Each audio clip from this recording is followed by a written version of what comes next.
I was very awake as a child, but also knew that that was not acceptable, really.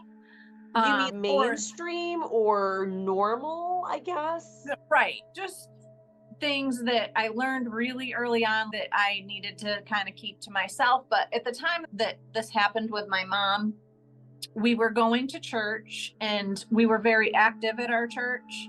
And Yes, because before your mom's NDE, she said she was very religious. yes, praying came very naturally to me, and how I was praying at the time was like it was acceptable, and it was in a certain construct that was like considered normal, I guess you would Sure. say. Yep. But at the time that I was praying,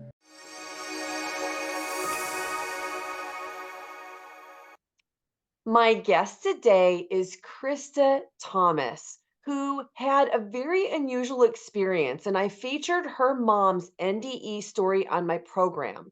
And I'm going to play a clip that is directly tied to Krista because her mom, Karen, had an experience where she died and went to the other side, and she saw prayers that were coming up from her loved ones in the form of these musical notes, but specifically she saw the prayers from her 8-year-old daughter, Krista, and she found out later that Krista completely knew what she was doing in sending these prayers. And I was so intrigued with this that I wanted to have a conversation and talk about these abilities that she came into this lifetime already having. And she's gone through some very unique awakenings. And I know a lot of you out there are also experiencing these awakenings. And I thought it would be great to have a conversation to see how somebody navigates this. So, Krista, welcome. Thank you so much for joining us today.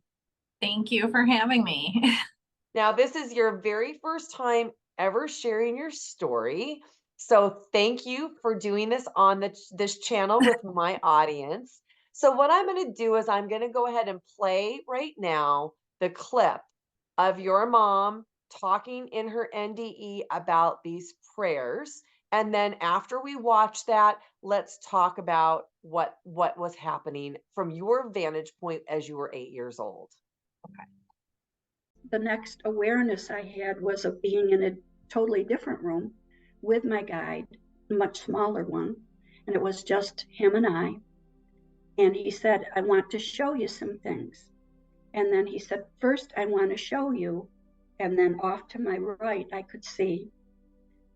He said, these are the prayers of people that are praying for you to survive this surgery, to recover, praying for your good, for your wellness.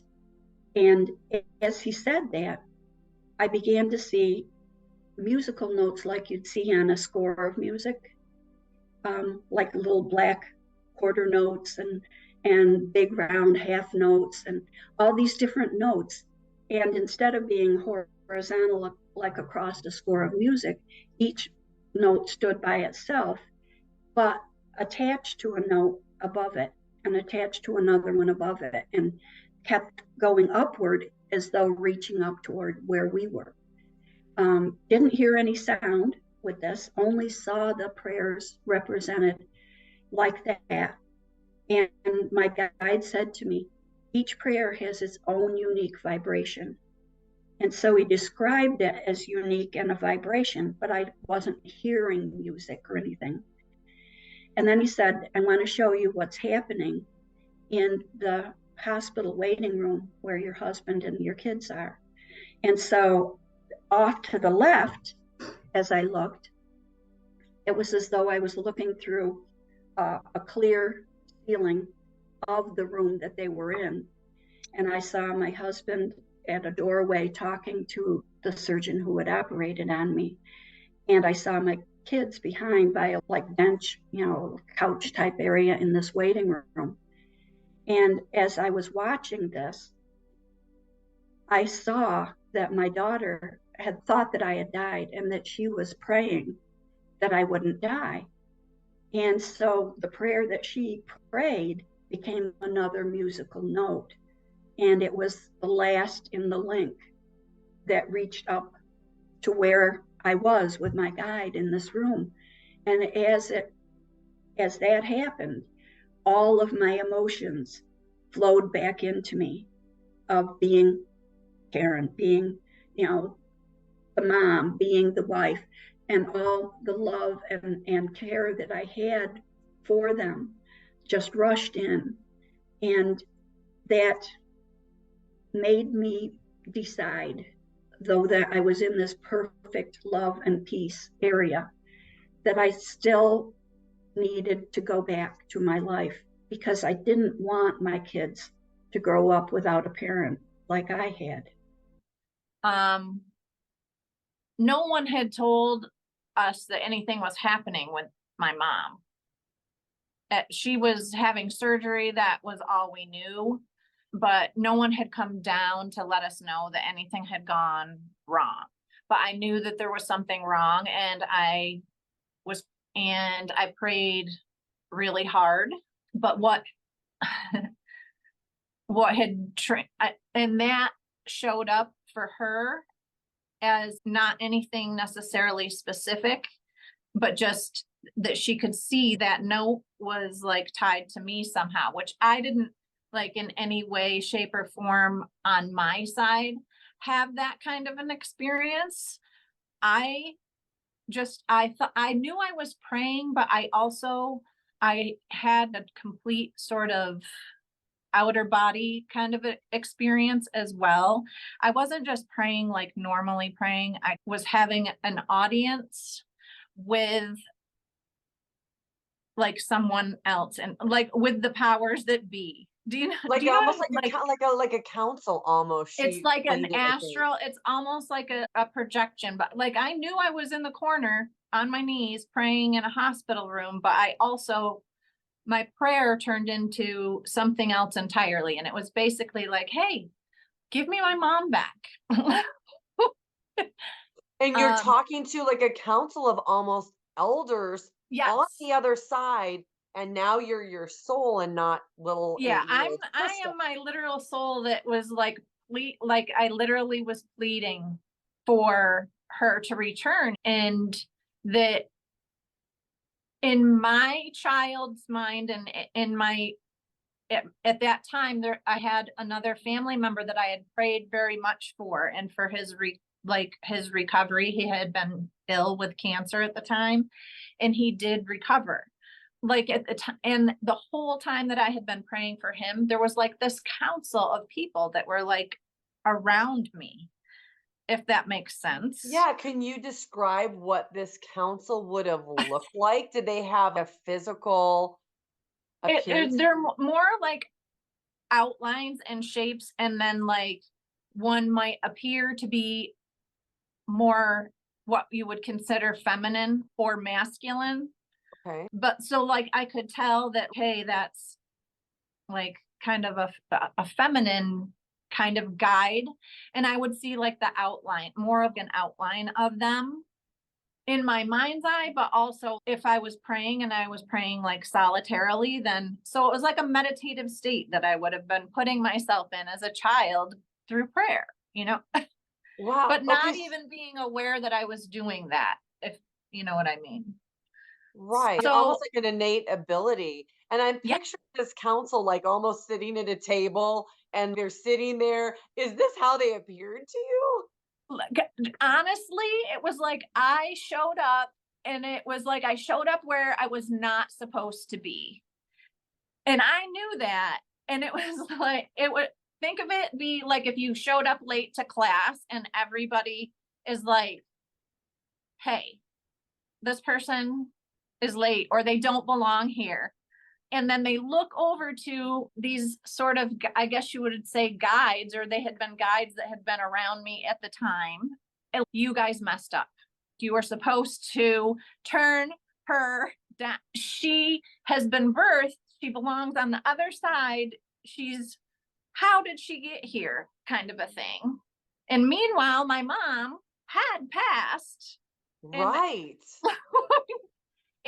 And she's there doing her life review. I don't know any of this and all of that, but that prayer, I didn't recall that until that part of it. Like, I recalled praying and I recalled like everything about that day and the people and all of the stuff, the hospital where I was at the time that it happened. Afterwards, I was able to do that, but I didn't recall that part. I kind of got in trouble at You that point. overstepped your bounds of what you're allowed to do almost. Yes.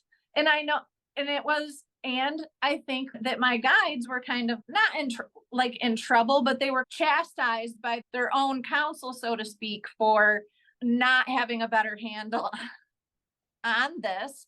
And so I did, like, that part of it was not revealed to me. Like, my prayer, I wasn't cognizant of that when I was praying at the time. I just knew that I was praying in my head, and I went off of prayer script and right into right into my relationship with these people, and it literally pulled me to a place. And then so when she came back, she had a recollection of her NDE and she's speaking and everything. And I didn't have a recollection at that time of any of that transpiring. But in 2020, when she wanted to share her story again and other things were happening for me in my life, and many things had happened in between then. And I was like, yeah, they shut me down. I was shut down I've been shut down for a reason at certain points in time in my life, from being able to do those things or having control over that, because yeah. Do you think it's because in doing certain things, you are going to change what you wanted to experience here? Yeah, I was just a kid, and I was thinking with a child's mind, but I didn't understand. I thought there was an issue with fairness. It had to be a balance, and that is true. There has to be a balance. And so, because my one relative got better, I was like, You can do this again. I'm like, I'm like, that goes against everything. Like, but even as a child, in my core, like, I came in with that, like, this insane sense of like balance and justice and things being like that. Yes, it has to be maintained. And so like, my not being able to remember and my not being able to do certain things, like, it was to maintain that balance, because I was out of balance and they were out of balance at that point in time. And the consequence for that was not being able to do those things, or being after yeah, that.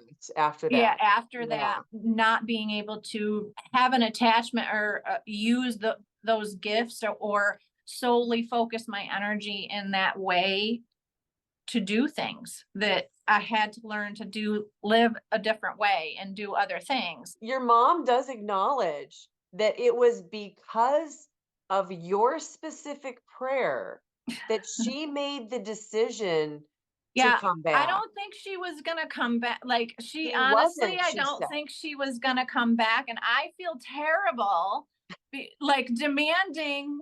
And I know my mom, like, I know my mom's story. As an adult, I can say this now. I know my mom's story, and I'm like, I feel terrible, because I do feel like I was a child throwing a tantrum, demanding that my mother be returned. Well, it wasn't to an me. insignificant thing. And also, I don't think, I hear a lot of people who have near death experiences say that nobody dies before their time.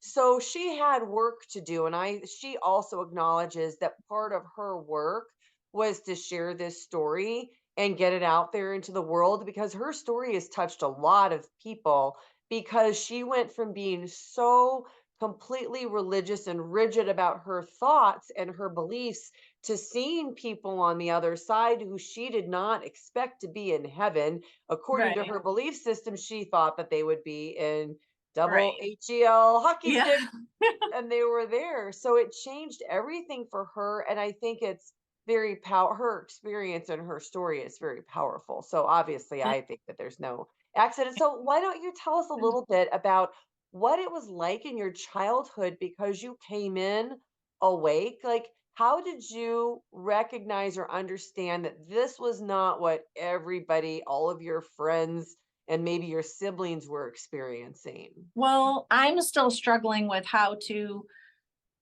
tie the spiritual side of it to how your brain works, the the things that you have. If you have ADD, if you have ADHD, if you have anything like any sort of neurospiciness going on at all, it's I think you're going to have you'll be more inclined to be going through an awakening now or have already experienced an awakening to some point. As I think if you've got that going on, that speaks to me and I understand that because there's so much stuff and you're already functioning or vibrating at a certain frequency. And so you're more susceptible or able to tune into that. Some people, other people, no, they're going so fast that all of that just passes them right by. Do you know what I'm saying? Does Yeah. that make sense? Is But it easier for you to talk maybe about your Kundalini awakening than it is to talk about what happened in your childhood? well, no, not necessarily. I can remember my birth.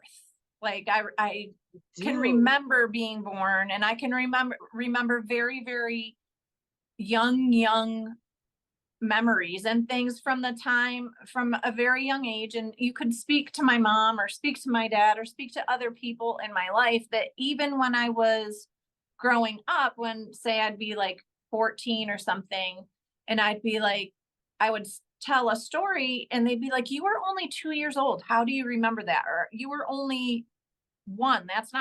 That isn't possible. And I'm like, well, I remember that. So And tell me a little bit about what you remember from your birth. I actually have a cousin who completely remembers being born, and I've heard other people have this experience. So what do you remember from that?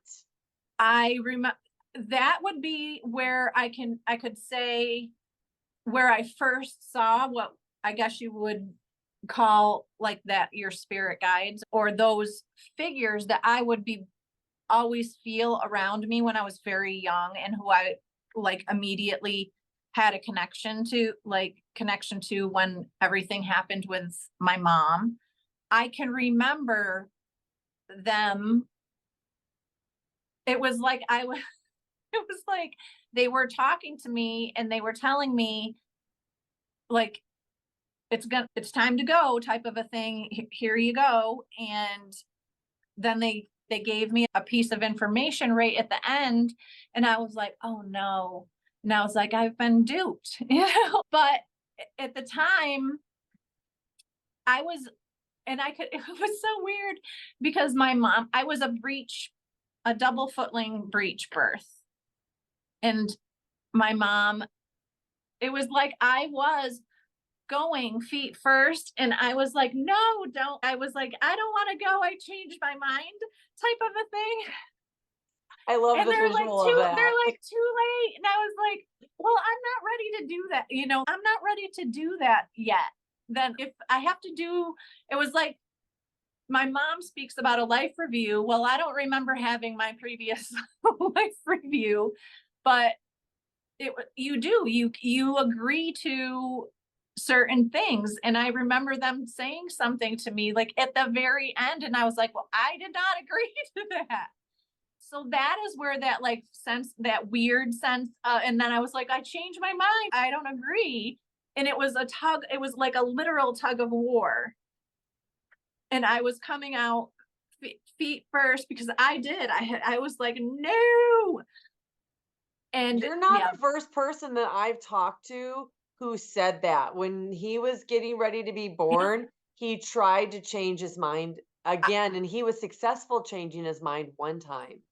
Yeah. See, I don't remember at least right now at this point in time in my life and in my awakening, I don't remember a previous life of wanting to change my mind at birth. But I know in this life, I did try to, because I was given a piece of information. And like when I was born, I didn't remember that piece of information, or I didn't remember, just like when I traveled, I didn't remember that piece of information when I came back.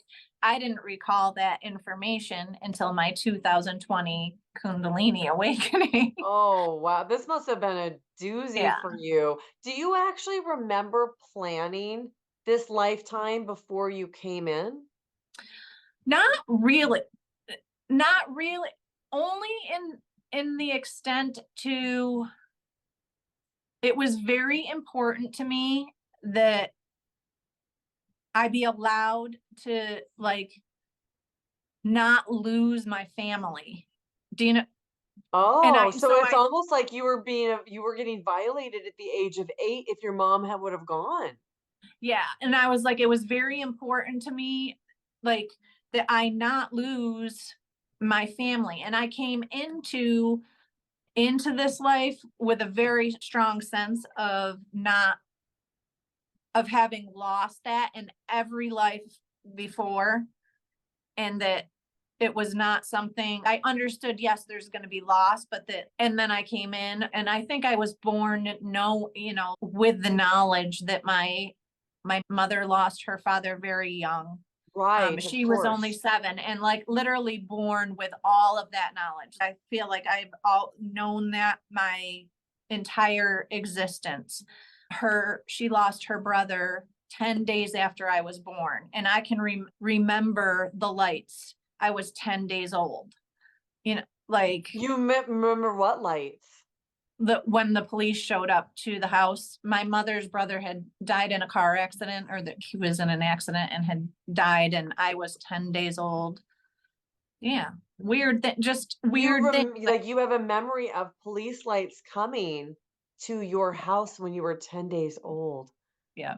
Because like Wow. just being in a crib and just knowing that, wait, like that was probably the first time like I had seen the color blue or the color red, you know, truly, or be cognizant of that.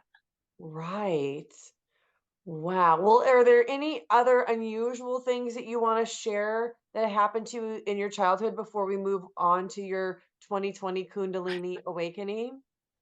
I was an athlete, and my mother was actually present for this. Like I said, I came back and not really have access to or any control over or when things would happen or what information. And I kind of, backed away as well. But I can remember I was a gymnast and I was doing a dismount. It was warm-ups at a meet that we were getting ready for. And I went to do a dismount on the bars. And I did the dismount fine, correctly, everything lovely. But I was literally not in my body. Like I did the dismount, left, and I was like watching myself, and I was like, oh, that was great. And then I'm like, get back in there. But too late. Like I was already, didn't get back in time to like actually complete the dismount. So when I landed, I was like a little potato chip. I just crumbled. I got hurt, but more like my neck and stuff, because I wasn't like all the way back in to control my body and finish doing what I was supposed to do. And I know that probably sounds crazy, but my mom was there and they were like, yeah, that was the greatest. Everything was great, but you just crumbled like a piece of paper would, like there wasn't anybody in the, and I was like, exactly. And I Wow. was able to like remember that, and I talked to my mom, I'm like, I don't know what happened. I didn't try to leave myself. I didn't try to go anywhere, and I don't know why it happened. But that was like the first time that I ever had a fear of if I continued to do gymnastics or I continued to do things and to do them from a place or a complete lack of fear, even though I know I could get injured or I know something could happen to me, it made me afraid to be too good, or push it, because that could happen at any point in time. And then all of a sudden I'm like, I have a broken neck, or you know what I mean? Like it really, it messed with it. Like it messed with me in terms of, whoa, I don't know why this happens. And I'm not sure I want to know why. And I also need to be careful if I'm going to be pursuing difficult skills and continuing to increase my difficulty level and go head on. And that wasn't something, yes, I shared that with my mom at the time, but I didn't say to my coach, I just left my body. Well, you're old enough to know that might Yeah, not be socially acceptable. So right. I'm curious if you were able to leave your So I felt like body. an alien. I was 13 years old. So I literally felt like at the time that happened. So yeah, I felt like an alien, and that was not something that I was sharing with my buddies or talking about. I'm literally talking about it for the first time. Right. Well, let's talk about your 2020 Kundalini Awakening, what happened to you, because this is pretty significant for you. Yep. Like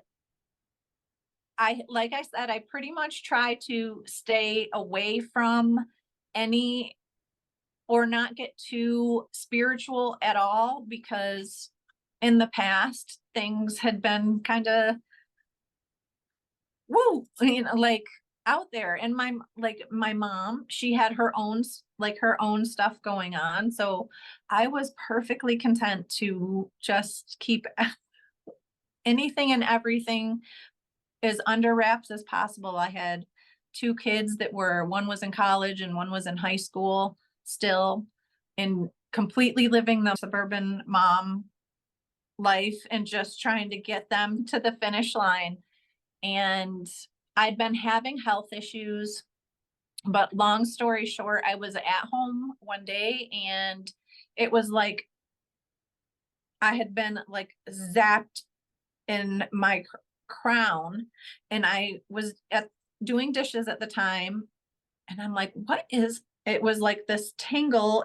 All I think of like a laser. It was like almost like someone got you right at the top of the crown of your head and just drilled something right straight down through your center and lit my entire like body up, and I was like frozen too. I almost like I could not move. And then when I could move, I felt like one whole side of my face was just frozen. And I'm like, oh my God, am I having a stroke?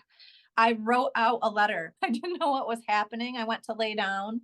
I got really short of breath because I was a little panicky. I'm like, what is happening? And I'm looking in the mirror and it looked like one side of my face was down and the other side of my face was up. So I'm like, you're probably having a stroke. So I tried to contact my husband at the time just to see if he could swing home from work and check on me. And I couldn't get a hold of him. And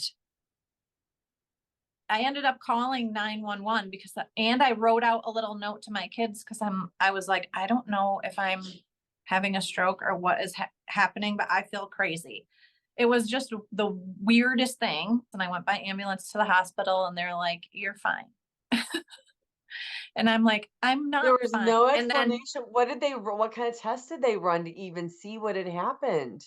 and the weirdest thing too was like my pupils were just they were like blown wide open too. That was the only thing I think that was on like the thing was that I had dilated pupils so they could not figure out why they were dilated. And like, I think I had high blood pressure, but I was like basically in a state of panic because is my face all right? What's happening? I had no point of reference for that prior to that, even though like I had done like yoga previously in the past. And I had no point of reference for how that could really be. or how it could be felt physically in that way. And then when after that happened, it was like just one thing after the next, then all the systems fell. Everything around me afterwards fell. And then, so then What do you mean everything around you fell? I ended up getting a divorce from my husband at the time.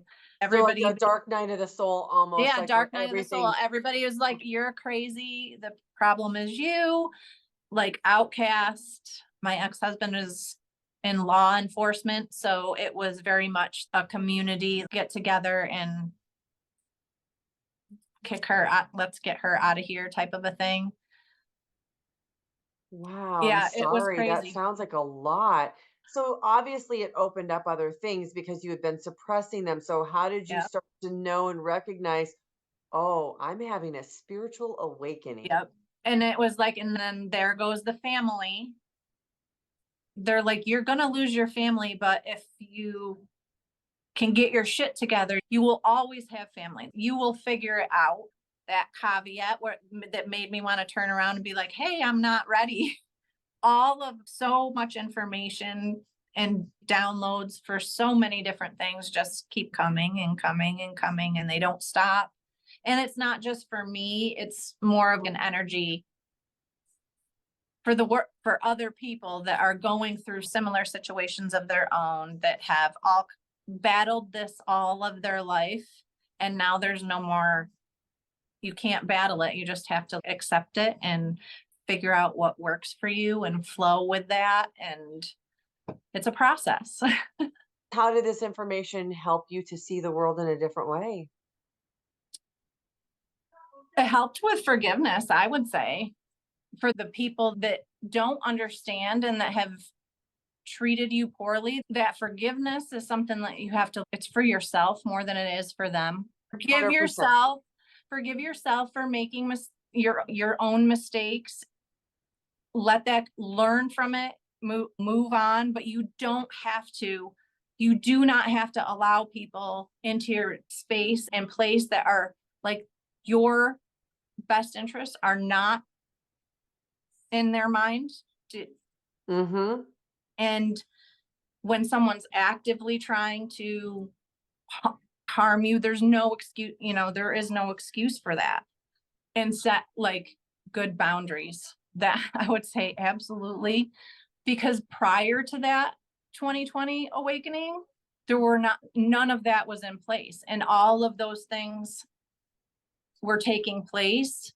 And we are all divine at our soul, at the soul level. My rejection was God's divine protection in that regard, and how to help people. Because when you do get plunged into that dark night of the soul, it's a hard place to get out of, and it's a hard place to describe. And we need to give each other grace and a helping hand. And there's a lot of people that are going through that process that don't necessarily have the same gifts that I've had, that have been turned off and on throughout my life experience. And they're probably struggling too, just, as I have. I just want to make sure that other people know that you're not alone in this process. Not at all. Like there That's are so other people out. helpful. So what gifts and abilities do you feel like have been turned back on since you had this awakening? The guides are back like a little bit more on a regular basis. I feel them all the time, but in terms of, because I really didn't, for the longest time, I didn't feel like they were really around at all. So I feel like that relationship has come back on. Everything about how I've approached my life going forward, or just move, and how I want to move going forward, has changed. I would say that I receive a lot of information. Sometimes it comes from nature or my dog, or just repeated messages, repeated phrases that I might hear, whether it's coming from the radio or a podcast or anything at all, really. I get a lot of information that way, songs, Mhm. but also just straight journaling and kind of just channeling into the energy that I currently feel. And just taking the time to even do that helps regulate me a whole lot more. That's great. So, Krista, for somebody who is experiencing an awakening, what would you tell them that you know that you could have done differently or that would have helped you on this journey?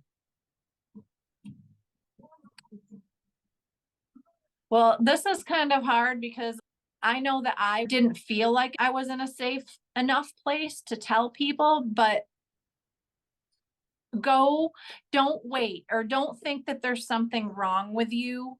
Tell whoever it is that is around you how you're feeling. And if you're met with resistance, or you're met with somebody that's trying to tell you that you're crazy, then go to the next person.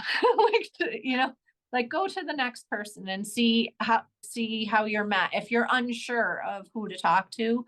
But if you're met with negativity or people telling you you're crazy, those are the people that are not, they're not going to understand, and they wouldn't be of help to you anyway. So just move on and don't necessarily be mad or anything like that at all, but just be like, though, okay, those are not my people, and let that go. Because otherwise there's so much resentment, I think, can get built up between people that it doesn't need to be there. You can just part ways peacefully.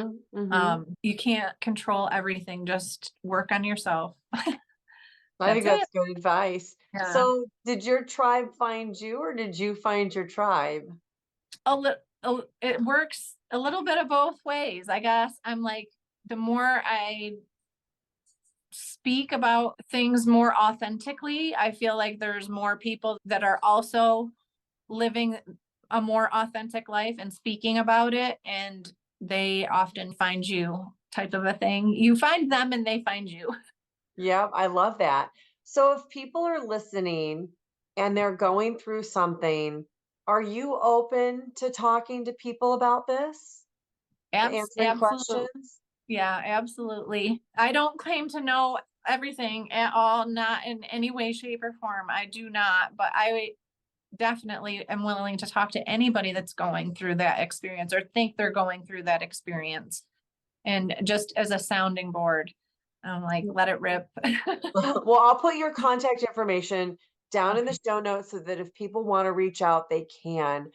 I am so grateful for you sharing your story. I know it takes a lot. You have to be brave. You are always afraid of how this is going to be received, but I understand very intimately how the ripple effect works. And Krista, the ripple effect that a story like this has on all of these people that are waking up right now, it just gives them the strength to understand that they're not alone. And I think sometimes that's the biggest part, to know that this isn't just happening to us, that it's happening to probably hundreds, maybe even millions of people around the world right now. And being Yeah, able to listen to these stories, I think, is so powerful. And then also giving people some advice on how to navigate this. it's true. I do feel like it's true. Like, the world is changing. Everybody has their choices to make, everybody like their paths to take. But for the people that choose to do the healing work and accept that path, it is not an easy one. It's not a fun one. It's not all love and light. And those are the people that they need to find their other people, their communities, so that they can support one another. Because you're going to a different timeline. You live in a different place now. And what was in the past, like, some of those people may still be with you, but a lot of them are not going to be. And it's tough transition, but there's people out there that I want to offer support. I love that. Oh my gosh. Well, Krista, thank you so much for being vulnerable and for sharing this. And thank you for what you're doing to help wake up the collective consciousness. I really appreciate this conversation. Thank you. I appreciate you giving me the voice. Oh my gosh. And thank you so much to everybody for watching. Thanks. Bye.